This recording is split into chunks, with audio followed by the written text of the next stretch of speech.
Hey, what's up everyone? It's JR again from Holy Faith TV. I wanted to come on today and talk about Mark Dice, the good, the bad, and the ugly. For any of you that don't know who Mark Dice is a very popular YouTuber. He's been on it for a long time now. He has over 1 million followers, and he actually is the originator of, if any of you watch Fox News, and especially if you used to watch the O'Reilly Factor, there was a segment on there called Waters World with Jesse Waters, where he goes out into the street and he talks to usually liberals and pretends to sympathize with their position, and he asks them all sorts of ridiculous questions and just to see what kind of response they get. Well, actually, Mark Dice originated that type of a segment. He was the first one doing it, and if anything, Jesse Waters really ripped off Mark Dice. So with Mark Dice, the good thing about him is that he exposes the liberal agenda, and he's not scared to come out and say exactly the way that he feels and the way that conservatives feel, and to call liberals out on their hypocrisy. And obviously we commend him for that. But now the bad part of it is any of you that know Mark Dice, although he doesn't talk about it a lot, but he does talk about the Catholic Church, and he thinks that the Catholic Church the true Catholic Church is part of a plot for world domination and one world government, and it's controlled by the Illuminati. So obviously that's the bad.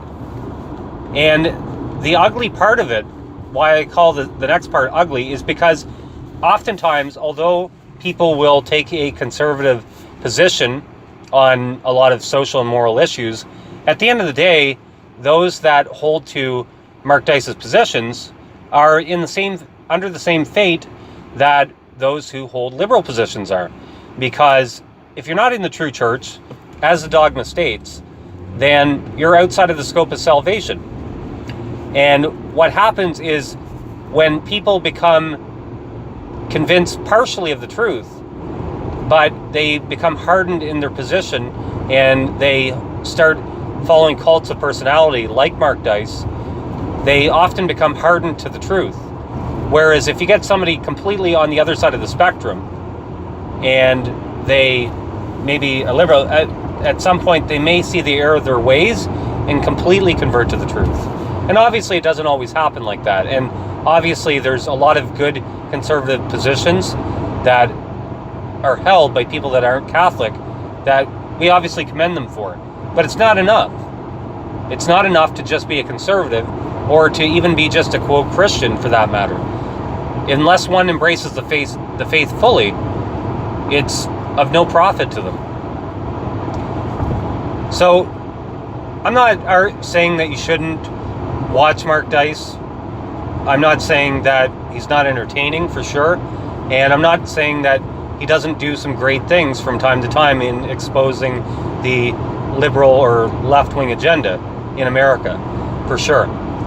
But it's not enough, and oftentimes it can lead people away from the truth and get them to be hardened to the truth, because in with the truth is mixed a lot of error as well.